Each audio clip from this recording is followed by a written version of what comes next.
Polls closed in Texas. Decision Desk HQ now projecting Greg Abbott wins re-election, setting up his potential 2024 presidential campaign. A decisive win over Beto O'Rourke. And the change in this race from when we were at the debates, the only debate broadcast right here on NewsNation, till now, and certainly how this race looked in August shows a lot about how things have changed across the country. The New Hampshire Senate race, still way too early to call, but Maggie Hassan continues to way outperform the Democratic governor candidate.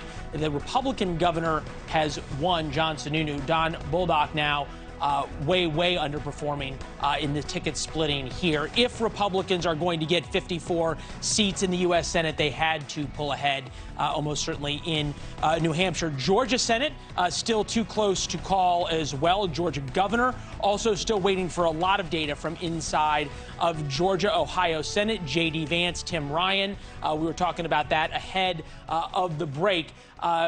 Great point made by Scott Tranter from Decision Desk HQ about Ohio, that the early vote, the absentee vote, is counted first in Ohio, and we are expecting to see these numbers significantly tighten here over the next hours as we're getting numbers in Ohio from the more rural counties, and then also the day of voting, which is expected to break significantly for J.D. Vance there. North Carolina Senate we'll also talk about. That's another race that Republicans need to win if they want to win control of the Senate. This one very tight right now. Sherry Beasley at least outperforming the polls, depending on where exactly this vote is. We'll have Scott and Chris talk about that in a couple of minutes. Zoom in on the North Carolina Senate race.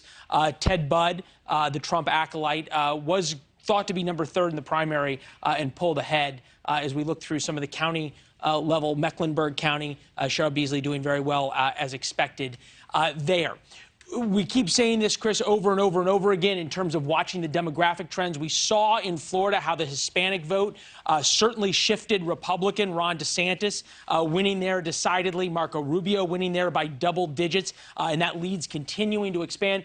I don't know if we have any data in for this yet, but I want to see if we can get in to the Texas House races that we're watching right now. Texas 15, 28, and 34. When we were down for the debate, we focused on this a lot. What's interesting about each one of these House races, they are all border communities. Texas 15, Texas 28. Henry Cuellar, the longtime congressman down there, currently ahead of Garcia, his Republican challenger. 3 Latina women, all Republicans on the ballot here. Mayra Flores, the current congresswoman, who flipped a slightly different drawn district just a couple of months ago. Flipped it red for the first time in 100 years.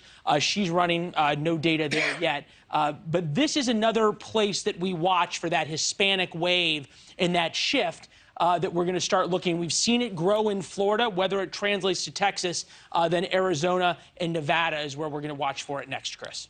And of course, as with all things, you have to be specific as we're going around the different parts of the country. Latino vote, Hispanic vote in South Florida, not the same thing when you're looking in Texas. Obviously, there are very acute concerns in Texas politically, even though, it used to be Florida. They used to talk immigration all the time. It's talked differently in Texas right now, although, the state of play in our country right now, Leland, is that every state thinks it's a border state in terms of when it kind of is, because you have migrants being shipped all over the country. Fair point in terms of how the Hispanic vote's different in each place. Right. If anything, at least based on our reporting going down to Texas, the Hispanic vote in Texas along in these 3 counties and in these 3 congressional districts that are border counties, there is a significant shift towards Republicans in these counties. And in the working class Hispanic vote is tending to mirror the working class white vote in a different way. Yes. And certainly Beto's loss in Texas brings up a whole nother question in terms of what really happened between August, when Beto looked like he really had a chance in Texas, to now.